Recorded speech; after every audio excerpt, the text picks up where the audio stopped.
आकाशवाणी गोरखपुर से प्रादेशिक समाचार।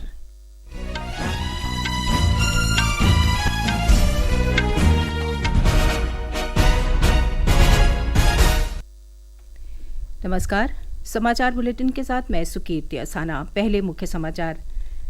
पश्चिमी उत्तर प्रदेश में धान खरीद आज से शुरू। किसानों को 48 घंटे के भीतर भुगतान कराने का सरकार ने जारी किया निर्देश। पेरिस ओलंपिक और पैरालंपिक में मान बढ़ाने वाले खिलाड़ियों को आज सम्मानित करेगी सरकार।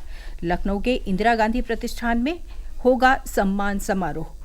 प्रदेश के 10 जिलों में बनाए जाएंगे 19 नए गो संरक्षण केंद्र। पहले किस्त के रूप में 15 करोड़ 20 लाख रुपए की धनराशि मंजूर। और बीते दिनों हुई बारिश से प्रदेश के कई जिलों में नदियों के जलस्तर में बढ़ोतरी। 11 जिलों के कई इलाकों में अभी भी बाढ़ की स्थिति। और अब समाचार विस्तार से।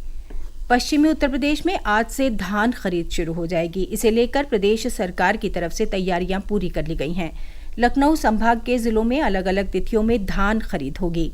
हरदोई, लखीमपुर खीरी और सीतापुर में आज से, और लखनऊ, रायबरेली और उन्नाव में पूर्वी उत्तर प्रदेश के साथ 1 नवंबर से खरीद होगी।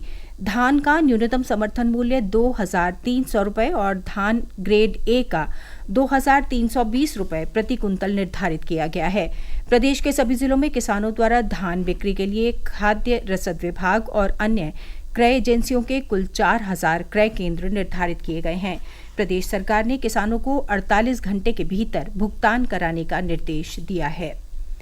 केंद्र सरकार ने अक्टूबर-दिसंबर 2024 तिमाही के लिए पब्लिक प्रोविडेंट फंड और राष्ट्रीय बचत पत्र जैसी छोटी बचत योजनाओं की ब्याज दर को बरकरार रखा है।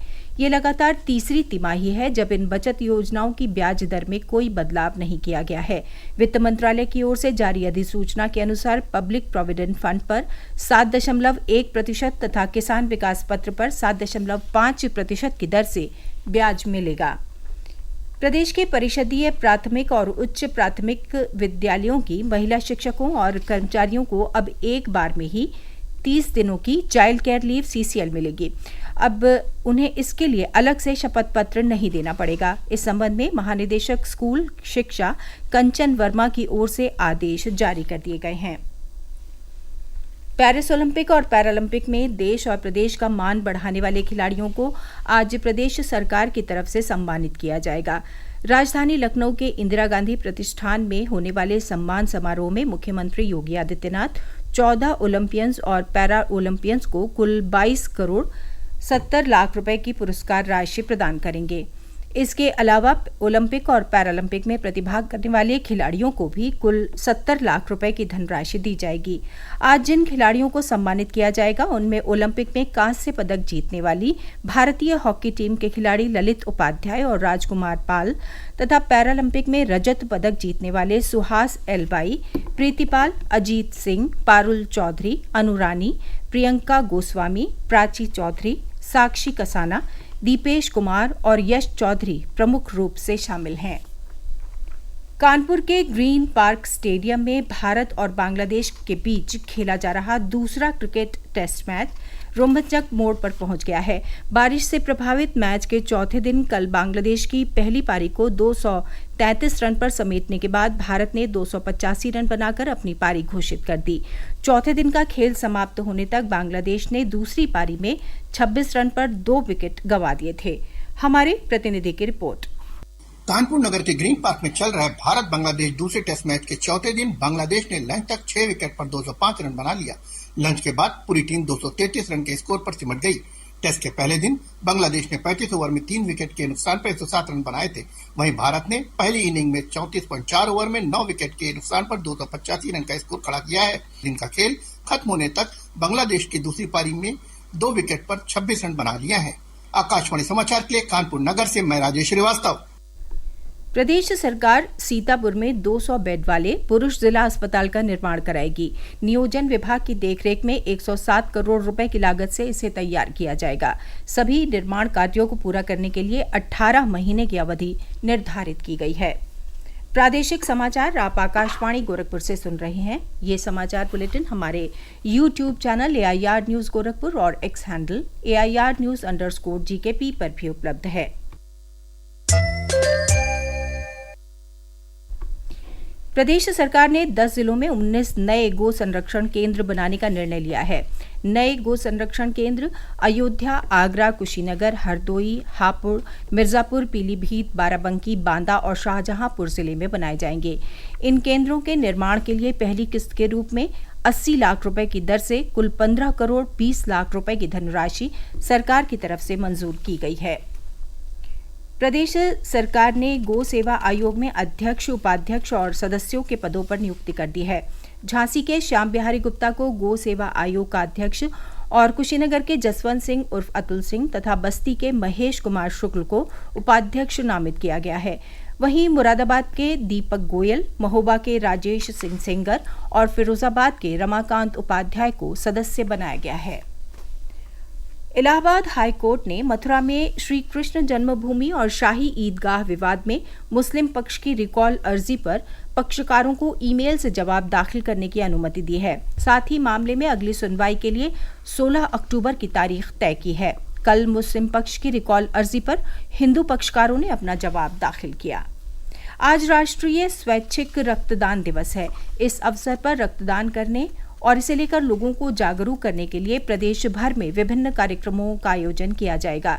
चिकित्सकों का कहना है कि 18 से 65 वर्ष की उम्र के लोग जिन्हें कोई असाध्य रोग नहीं है और जिनके हीमोग्लोबिन का स्तर 12.5% से अधिक है, वो रक्तदान कर सकते हैं। रक्तदान से कई जरूरतमंदों को नए जीवन का उपहार मिल सकता है। आज अंतर्राष्ट्रीय वृद्धजन दिवस है। इस अवसर पर प्रदेश का समाज कल्याण विभाग, हेल्पेज इंडिया और वरिष्ठ नागरिक महासमिति के संयुक्त तत्वावधान में लखनऊ के गोमती नगर स्थित भागीदारी भवन में विशेष समारोह आयोजित करेगा। कार्यक्रम में समाज कल्याण राज्य मंत्री स्वतंत्र प्रभार असीम अरुण मुख्य अतिथि के रूप में शामिल होंगे। बीते दिनों हुई बारिश के चलते प्रदेश के कई जिलों में नदियों का जलस्तर तेजी से बढ़ा है। पूर्वी उत्तर प्रदेश में राप्ती, सरयू और रोहिन नदियां उफान पर हैं। केंद्रीय जल आयोग के अनुसार गोरखपुर में पिछले 24 घंटों के दौरान राप्ती नदी का जलस्तर 55 सेंटीमीटर बढ़ा है और नदी खतरे के निशान से ऊपर बह रही है। गोरखपुर में सरयू नदी भी खतरे के निशान को पार कर गई है। प्रदेश के राहत विभाग के मुताबिक कुशीनगर, महाराजगंज, बलिया, लखीमपुर खीरी और गोंडा सहित प्रदेश के 11 जिलों के कुछ इलाकों में बाढ़ की स्थिति बनी हुई है। उधर कुशीनगर जिले में भी पिछले दिनों हुई बारिश से गंडक नदी का जलस्तर बढ़ गया है। साथ ही अधिक बारिश होने से भगवान बुद्ध की महापरिनिर्वाण स्थली मंदिर परिसर में पानी भर गया है। पेश है हमारे प्रतिनिधि की एक रिपोर्ट। भगवान बुद्ध की महापरिनिर्वाण स्थली कुशीनगर में महापरिनिर्वाण मंदिर, रामाभार स्तूप परिसर सहित माथाकुंवर बुद्ध मंदिर परिसर में वर्षा का पानी भरने से पर्यटकों को मंदिर तक पहुंचने में असुविधा का सामना करना पड़ रहा है। पानी मंदिर के अंदर बुद्ध प्रतिमा तक पहुंच गया है। मंदिर में स्थापित 10.5 फुट ऊंची बुद्ध प्रतिमा भू स्पर्श मुद्रा में है। मंदिर में जल जमाव से प्रतिमा के क्षरण का खतरा बढ़ गया है। विवेक पांडेय, आकाशवाणी समाचार, कुशीनगर। प्रदेश में हरित क्षेत्र बढ़ाने और पर्यावरण संरक्षण के लिए सरकार आज वानिकी नववर्ष का शुभारंभ करने जा रही है। अपनी तरह की इस अभिनव पहल को लेकर मुख्यमंत्री योगी आदित्यनाथ ने प्रदेशवासियों को वानिकी नववर्ष की शुभकामनाएं देते हुए कहा है कि अधिक से अधिक वनों का आच्छादन जलवायु परिवर्तन के दुष्प्रभावों को रोकने में काफी कारगर हो सकता है। और अंत में मुख्य समाचार एक बार फिर। पश्चिमी उत्तर प्रदेश में धान खरीद आज से शुरू। किसानों को 48 घंटे के भीतर भुगतान कराने का सरकार ने जारी किया निर्देश। पेरिस ओलंपिक और पैरालंपिक में मान बढ़ाने वाले खिलाड़ियों को आज सम्मानित करेगी सरकार। लखनऊ के इंदिरा गांधी प्रतिष्ठान में होगा सम्मान समारोह। प्रदेश के 10 जिलों में बनाए जाएंगे 19 नए गो संरक्षण केंद्र। पहली किस्त के रूप में 15 करोड़ 20 लाख रुपए की धनराशि मंजूर। और बीते दिनों हुई बारिश से प्रदेश के कई जिलों में नदियों के जलस्तर में बढ़ोतरी। 11 जिलों के कई इलाकों में अभी भी बाढ़ की स्थिति। इसके साथ ही ये समाचार बुलेटिन समाप्त हुआ। नमस्कार।